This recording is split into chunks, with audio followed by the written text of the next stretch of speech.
하나님의 크신 사랑과 은총이 여러분의 삶에 함께 하시기를 빕니다. 오늘은 보혜사 성령이라는 제목으로 함께 하나님의 말씀을 나누겠습니다. 오늘 본문 말씀에는 성령에 대한 자세한 설명이 기록되어 있습니다. 신앙생활을 오래 하신 분들도 성령이라고 하면 그냥 삼위일체 하나님 중에 한 분 정도로만 생각하고 그냥 깊이 있게 생각하지 않고 넘어가는 경우가 많습니다. 성령은 무엇이고 어떤 역할을 하시며 우리가 어떻게 성령 하나님께서 이끄시는 대로 살아갈 수 있는가에 관해서는 무관심한 경우가 많습니다. 그리고 문제는 성령에 대해서 오해하는 경우가 많다는 점입니다. 가장 대표적인 문제가 성령을 인격을 가진 삼위일체 하나님의 한 분으로 생각하지 않고 어떤 특별한 힘이나 능력 또는 강력한 힘을 발휘하는 특별한 물건 정도로 생각하는 것입니다. 쉽게 말씀드리면 성령을 알라딘의 마술램프처럼 불가능한 일을 기적적으로 실현할 수 있는 물건 정도로 생각하고 그 물건을 소유하려는 욕망이 우리에게 있다는 것입니다. 이것이 성령에 대한 가장 큰 문제입니다. 성령을 소유해서 내 마음대로 초능력을 사용하려는 욕망이 바로 성령에 대한 가장 삐뚤어진 생각입니다. 이런 잘못된 생각으로 인해서 많은 사람들이 성령을 받기 위해서 금식 기도와 철야 기도를 합니다. 그것도 남들보다 더 많은 성령을 또는 더 강한 성령을 받기 위해서 더 뜨겁고 더 간절히 금식 기도와 철야 기도에 매달립니다. 옛날 기도원에서는 성령 받아라라는 불경한 말을 자주 했고 마치 자신이 성령을 마음대로 줄 수 있는 능력이라도 있는 것처럼 하는 부흥사들도 많이 있었습니다. 방언을 받으려면 어느 기도원에 계신 어떤 목사님에게 가야 한다. 그분에게 안수기도 받으면 방언이 금방 터진다. 라는 말이 많은 기독교인들 사이에서 회자되곤 했습니다. 성령을 마치 특별한 물건처럼 생각했기에 주고받을 수 있다는 생각을 했던 것 같습니다. 이것은 성령에 대한 가장 왜곡된 생각이고 아주 삐뚤어진 생각입니다. 그래서 성령을 받거나 성령을 소유하게 되면 방언도 하고 병도 고칠 수 있다고 믿으며 마치 자신이 성령을 소유한 것처럼 마치 자신이 성령의 주인이라도 되는 것처럼 행동하는 사람들이 많이 있었습니다. 특별히 목사들 중에 부흥사들 중에 그런 사람들이 많았고 교회 안에서 소위 영빨이 세다는 분들 중에서 이런 삐뚤어진 마음을 가진 분들이 많이 있었습니다. 물론 이런 방식으로 성령 하나님을 경험하고 성령의 능력을 체험할 수도 있습니다. 성령의 능력으로 얼마든지 방언도 하고 병도 고치고 인간이 할 수 없는 하나님의 초월적인 초자연적인 신비한 현상들이 나타나기도 합니다. 제가 이런 것을 전부 거부하거나 잘못되었다고 말씀드리는 것이 결코 아닙니다. 제가 강조하는 것은 성령은 어떤 사람이 소유하거나 인간이 마음대로 조종할 수 있는 그런 능력이 아니라는 것을 말씀드리는 것입니다. 오히려 우리는 성령의 능력을 의지하고 성령께서 이끄시는 대로 따라가며 성령이 이끄시는 대로 우리가 순종해야만 합니다. 그런데 우리가 성령을 조종하려고 하고 성령의 주인이 되려고 하고 이런 것들이 잘못됐다라는 것을 말씀드리는 것입니다. 사도 바울은 갈라디아서 5장 22절 23절에서 이런 말씀을 했습니다. 성령의 열매는 사랑과 기쁨과 화평과 인내와 친절과 선함과 신실과 온유와 절제입니다. 또 사도 바울은 고린도전서 12장 3절에서 이런 말씀도 했습니다. 성령을 힘입지 않고서는 아무도 예수는 주님이시다 하고 말할 수 없습니다. 여러분, 사도 바울은 성령에 대해서 이렇게 말씀하고 있습니다. 그런데 우리가 성령에 대해서 너무 열광주의적이고 광신적인 어떤 잘못된 인식을 많이 가지고 있는 것 같아요. 물론 성령의 능력으로 특별한 경우에 불치병이 낫는 것과 같은 하나님의 신비를 경험하기도 합니다. 하지만 본질적으로 성령의 능력, 즉 성령이 충만한 사람은 사랑과 기쁨과 평화를 만드는 사람입니다. 착하고 신실하고 온유하며 절제력이 있는 사람이야말로 성령 충만한 사람입니다. 성령이 이끄시는 대로 살아가는 사람입니다. 또한 예수님을 구원자로 진심으로 믿는 사람이 바로 성령 충만한 사람입니다. 성령 하나님이 역사하지 않는다면 누구도 예수님을 구원자로 믿을 수 없기 때문입니다. 여러분 한번 상식적으로 생각해 보십시오. 2000년 전에 예루살렘에 태어나서 로마의 반역죄를 뒤집어 쓰고 십자가에서 죽은 젊은 청년을 온 인류가 구원자로 믿고 있어요. 여러분 이것이 말이 됩니까? 더군다나 우리는 지리적으로 멀리 떨어져 있어요. 2000년 전에 이스라엘의 반란자로 죽은 유대인 선지자를 우리 한국 사람들이, 그것도 여러분이, 그것도 내가 구원자로, 내 인생의 주인으로 그분을 믿고 그분을 따르기로 헌신한다는 것이 여러분 상식적으로 말이 됩니까? 여러분 성령의 능력이 아니고서는 우리가 예수를 구원자로 믿을 수가 없습니다. 그래서 바울은 이렇게 고백합니다. 누구든지 성령으로 아니하고는 예수를 구원자라고, 예수를 주님이라고 말할 수 없다. 여러분 쉽게 말씀드리면 예수를 구원자로 믿는 사람은 성령이 충만한 사람이라는 거예요. 성령이 역사하지 않으면 누구도 예수님을 주님으로 믿을 수가 없습니다. 여러분 예수님을 구원자로 믿으시죠? 여러분 믿으시면 한번 아멘 크게 한번 해보세요. 여러분 예수님을 구원자로 믿으시죠? 여러분 그러면 성령 충만한 사람이에요. 여러분 사랑과 희락과 화평과 온유와 절제 착한 사람 되기를 힘쓰시죠? 여러분 그러면 성령의 열매를 맺는 사람이에요. 성령이 충만한 사람이에요. 여러분 너무 열광주의적으로 신비주의적으로 광신적으로 성령에 대해서 오해하지 마세요.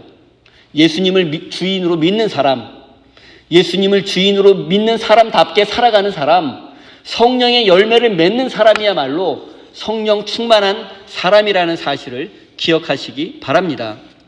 사랑하는 성도 여러분, 예수님을 구원자로 믿는 사람은 누구나 성령 충만한 사람입니다. 지금 이 자리에 예수님을 구원자로 믿는 분은 누구나 성령 충만한 사람입니다. 그리고 성령 충만한 사람의 겉으로 나타나는 특징은 성령의 열매입니다. 바로 사랑과 기쁨과 평화, 그리고 착함과 온유와 절제, 이러한 열매를 추구하고 이러한 열매를 살면서 맺는 사람이야말로 성령 충만한 사람이라는 사실을 여러분 마음 깊이 새기시기 바랍니다. 이제 본문 말씀을 통해서 성령 하나님의 정체와 역할에 대해서 살펴보겠습니다. 15절 말씀입니다. 너희가 나를 사랑하면 내 계명을 지킬 것이다. 예수님은 제자들에게 너희가 나를 사랑하면 내 계명을 지킬 것이라고 말씀하셨습니다. 이 말씀을 요한복음에 기록된 1세기 말 초기 기독교인들의 입장에서 한번 생각해 보겠습니다. 당시 교회와 성도들은 밖으로는 로마 제국과 유대인들의 박해를 심하게 받고 있었습니다. 그리고 안으로는 영지주의자들의 위협을 받고 있었습니다. 영지주의자들은 초기 기독교의 대표적인 이단입니다. 이 상황이 지속되면 성도들은 흩어질 수밖에 없고 교회는 사라질 수밖에 없는 큰 위기의 상황입니다. 이런 상황에서 요한교회 성도들은 너희가 나를 사랑하면 내 계명을 지킬 것이다 라는 예수님의 말씀을 기억했습니다. 여기서 말하는 계명은 예수님께서 말씀하신 새 계명입니다. 요한복음 13장에 기록된 내가 너희를 사랑한 것처럼 너희도 서로 사랑하라는 이 말씀이 바로 새 계명입니다. 지금 초기 기독교인들이 겪고 있는 절체절명의 위기를 극복할 수 있는 방법은 서로 사랑하는 것입니다. 그것도 예수님이 제자들을 사랑하셨던 것처럼 서로 사랑하는 것입니다. 그것만이 위기를 극복하고 교회를 지키고 믿음을 지킬 수 있는 유일한 방법입니다. 그런데 문제가 있습니다. 그것은 우리에게는 예수님이 제자들을 사랑하셨던 것처럼 그런 사랑으로 서로 사랑할 수 있는 능력이 없다는 점입니다.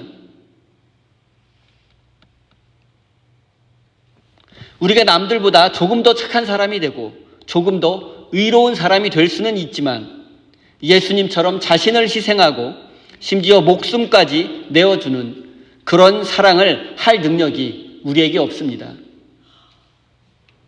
예수님처럼 서로 사랑해야만 하는데 우리에게 그럴 힘이 없습니다. 그럼 예수님께서 우리에게 불가능한 것을 하라고 요구한 것입니까?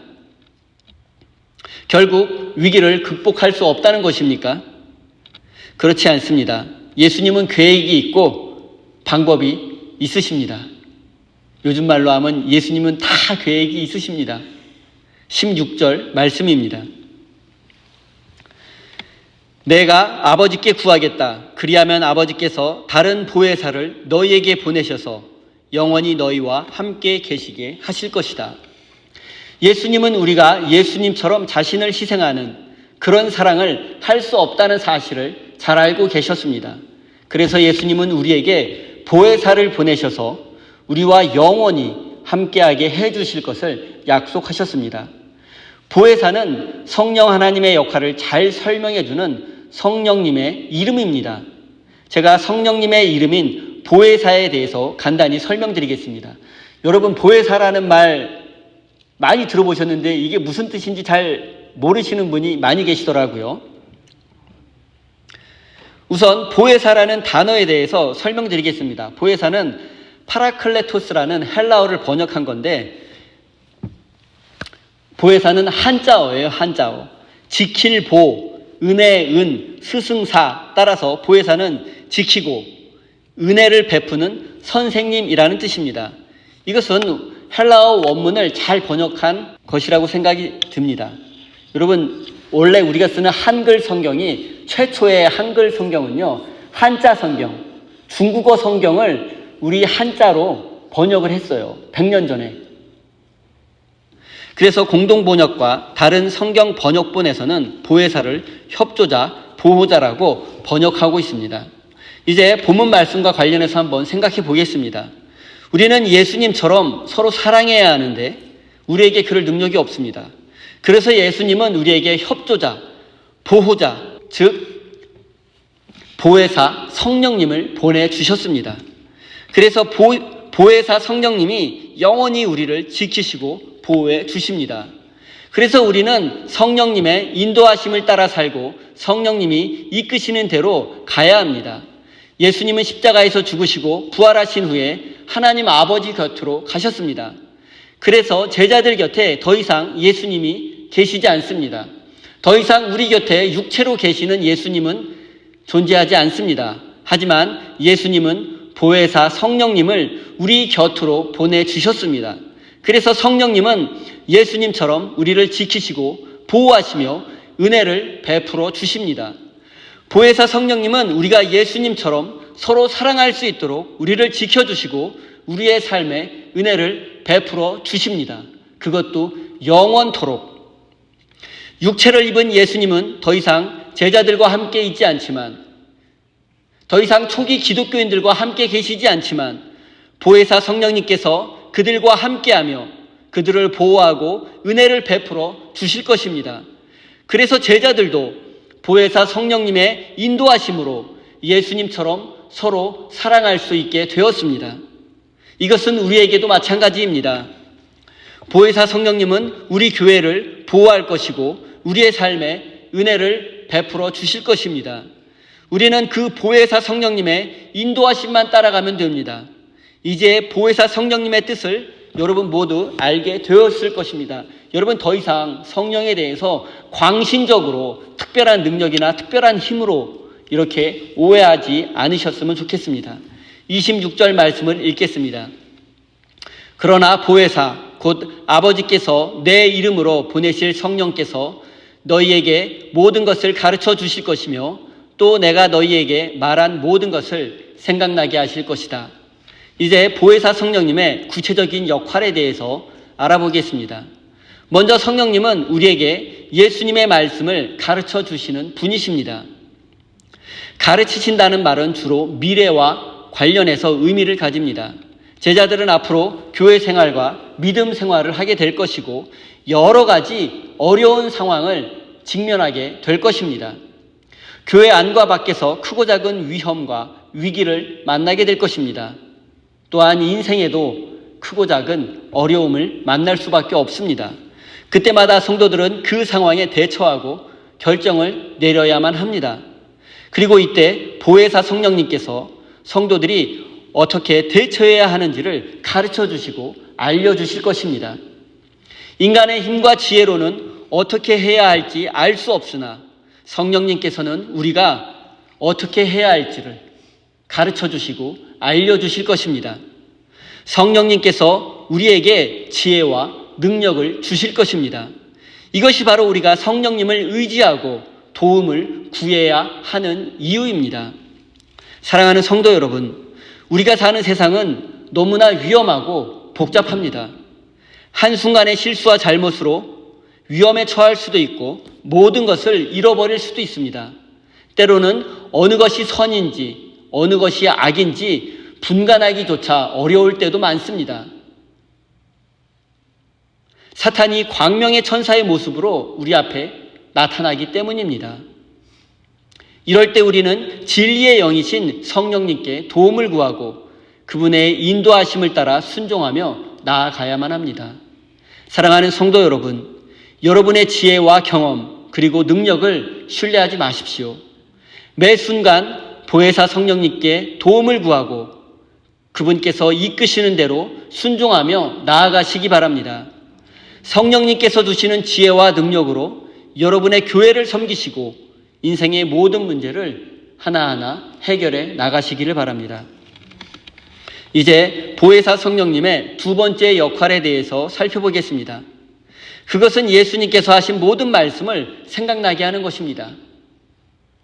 생각나게 하는 것은 기억나게 하는 것인데 더 정확한 번역은 깨닫게 하는 것입니다. 성령님의 두 번째 역할은 예수님의 말씀, 하나님의 뜻을 우리가 깨달을 수 있도록 돕는 것입니다. 복음서의 기록을 보면 제자들은 예수님의 말씀을 이해하지 못하고 깨닫지 못한 경우가 많았습니다. 제자들은 예수님의 말씀과 기적의 의미를 깨닫지 못했습니다. 대표적으로 예수님의 십자가 죽음을 도무지 이해할 수 없었습니다. 그래서 그들은 십자가에 달리신 예수님을 외면하고 각자 원래의 삶으로 돌아가고 말았습니다. 예수님 없는 삶으로 돌아간 것입니다. 하지만 제자들은 보혜사 성령님의 인도하심으로 예수님의 모든 말씀을 기억하게 되었고 예수님의 말씀의 참된 의미를 깨닫게 되었습니다. 그래서 이렇게 성경이 기록될 수 있었던 것이기도 합니다. 성령을 체험하기 전 제자들은 예수님의 말씀을 이해하지 못했고 깨닫지 못했습니다. 하지만 보혜사 성령님의 도움과 은혜로 그들은 예수님의 말씀과 십자가의 죽음까지도 이해하게 되었습니다. 모든 사람을 구원하기 위해서 십자가에서 죽으신 예수님을 구원자로 믿게 되었습니다. 성령님의 도움이 있었기 때문입니다. 성령님께서 그들로 하여금 십자가의 의미를 깨닫게 해주셨기 때문입니다. 이것은 모두 성령의 인도하심이었습니다. 그렇기 때문에 사도 바울은 누구든지 성령으로 아니하고는 예수를 구원자로 믿을 수 없다고 고백하기도 했습니다.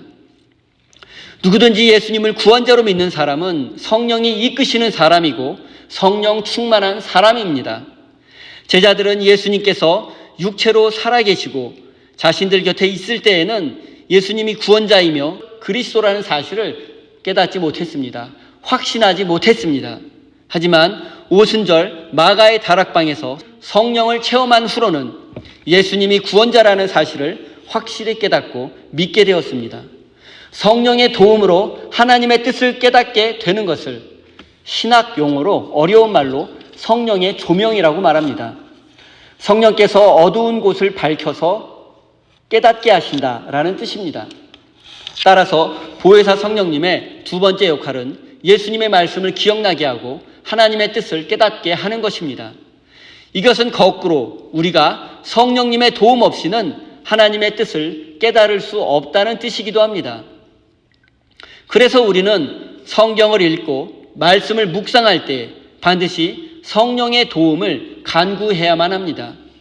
성경을 학문적으로 공부할 수는 있지만 성령의 도움 없이는 하나님의 뜻을 올바로 깨달을 수 없기 때문입니다. 현대인들은 과학적 사고와 논리적 사고에 길들여져서 눈에 보이지 않고 논리적으로 설명할 수 없는 것, 그리고 과학적으로 증명할 수 없는 것은 믿으려 하지 않습니다. 그래서 때로는 신앙인들조차도 눈에 보이지 않는 성령을 의지하기보다는 눈으로 보고 확인할 수 있는 객관적인 사실만을 믿으려 합니다. 그 결과 자신의 경험과 세상의 지혜와 현실적인 방법을 추구하는 교인들이 적지 않습니다.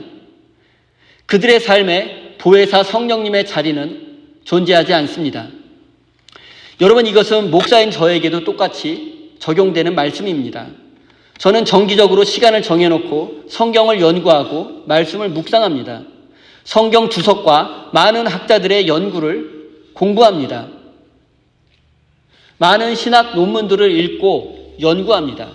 그래서 나름대로 성경의 뜻을 이해하기 위해서 최선을 다해 노력합니다.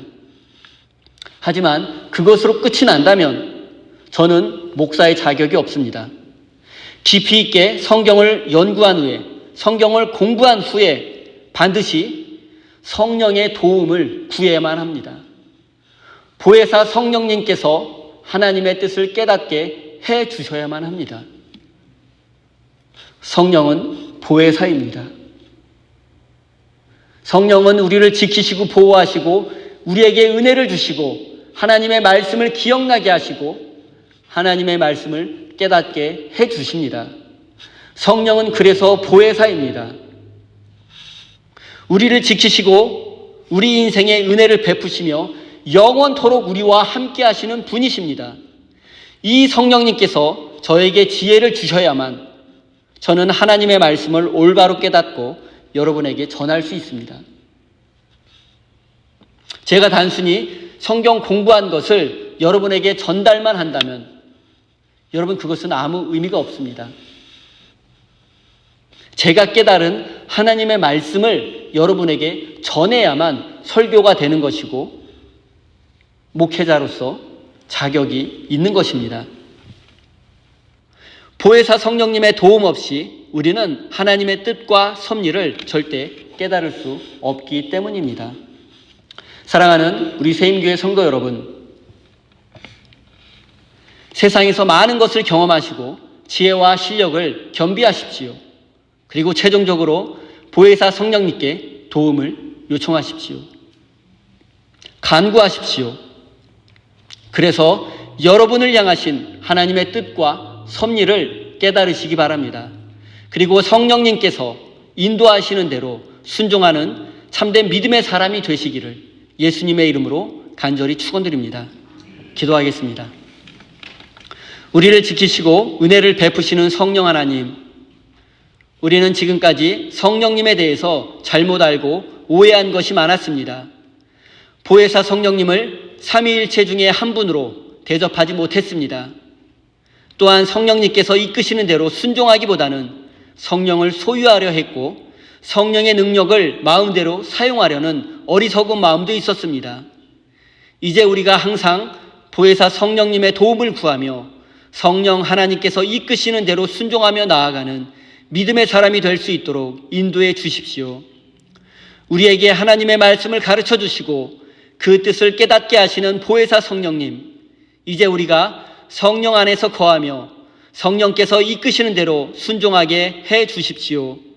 인생의 고비마다 우리의 지혜와 능력과 경험을 모두 내려놓게 하시고 오로지 보혜사 성령님께 도움을 구하며 이끄시는 대로 나아갈 수 있도록 믿음과 지혜와 용기를 주십시오. 보혜사 성령 하나님, 우리에게는 예수님처럼 사랑할 수 있는 능력이 없습니다. 하지만 보혜사 성령님이 힘을 주시면 우리는 비로소 사랑할 수 있습니다. 보혜사 성령님, 사랑과 기쁨과 평화, 그리고 온유와 절제와 같은 성령의 열매를 풍성히 맺어 하나님께 영광 돌릴 수 있는 성령 충만한 사람이 될 수 있도록 도와주십시오.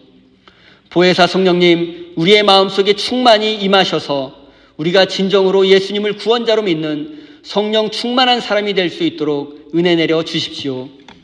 사랑의 하나님, 우리 세임교회 성도들이 성령의 충만을 사모하는 마음으로 정성껏 준비한 예물을 올려드립니다. 주님께서 우리에게 베풀어 주신 은혜를 기억하며 드리는 이 예물을 기쁘게 받아주시고 이 예물을 통하여 우리 세임교회가 성령 충만한 교회로 세워져 가게 하시고 많은 사람들에게 생명의 복음을 전하는 일에 귀히 사용될 수 있는 우리 세임교회, 우리 성도들 될 수 있도록 은혜 내려 주십시오. 보혜사 성령님, 사랑하는 성도들의 삶에 늘 함께해 주셔서 저들의 삶에 풍성한 성령의 열매가 맺을 수 있도록 축복해 주십시오. 예수님의 이름으로 간절히 기도드립니다. 아멘.